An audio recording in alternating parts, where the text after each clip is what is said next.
দুঃখ আসলে কি সেটা বুঝি না বলে আমরা নিজেদেরকে দুঃখী মনে করি।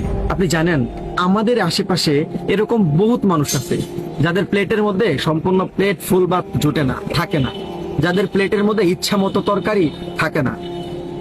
আপনি রাস্তায় যান, রাস্তায় গিয়ে বের হন, দেখেন কত মানুষ কত ভাবে শুয়ে আছে, কত মানুষ দাঁড়িয়ে টাকা তুলতেছে, কত মানুষ দাঁড়িয়েও টাকা তুলতে পারে না, বসে টাকা তুলতেছে, ভিক্ষা যাচ্ছে মানুষের কাছে। কত মানুষ, অসহায় মানুষ, যারা এতটা অসহায় যে নিজের অসহায়ের কথা মানুষকে বলতেও লজ্জা বোধ করে। মানুষটা না খেয়ে দিনের পর দিন কাটিয়ে দিচ্ছে, এরকমও কিন্তু আছে, এরকমও আছে। এই যে এরা হচ্ছে আসলে দুঃখী মানুষ, এদেরকে দুঃখী বলা যায়। অথচ আমি আপনি আমরা দিব্যি খাচ্ছি, ভালো জামা পরতেছি, বেঁচে আছি, মন ভরে শ্বাসও নিচ্ছি, দুই চোখ ভরে এই পৃথিবীকেও দেখছি, অথচ আমরা এরপরও নিজেকে দুঃখী মনে করি। দুঃখ আসলে কি আপনি জানেনই না।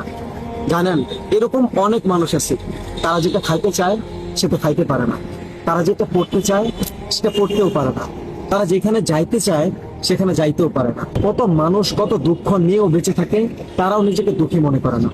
অথচ আপনি আপনি সুখী একজন ব্যক্তি, এমনকি সব দিক থেকেই, এরপর আপনি সেই সুখী হয়েও নিজেকে দুঃখী মনে করেন। সবসময় না স্রষ্টার শুকরিয়া আদায় করুন ভাই, নিজের ভিতরে এই অভ্যাসটা খুব করে আনুন। জীবনের যেই সময় যেই মুহূর্ত থেকে এই অভ্যাসটা করে নিতে পারবেন যে আল্লাহ তুমি আমাকে ভালো রাখছো, যেমনই আছে আলহামদুলিল্লাহ ভালো রাখছো, ওই মুহূর্তে গিয়ে একদম ওই সময় গিয়ে আপনি যেমন অবস্থাতেই থাকুন না কেন, নিজেকে তখন থেকে আসলে সব থেকে সুখী ব্যক্তি মনে হবে। প্রত্যেকটা সুখী ব্যক্তিরাই যেভাবে সুখ অনুভব করতে পারে, আপনি যখন থেকে এই অভ্যাসটা আপনার ভিতরে আনতে পারবেন, তখন থেকে আপনি এভাবে সুখী অনুভব করতে পারবেন, খুব করে সুখ অনুভব করতে পারবেন একদম মন থেকে।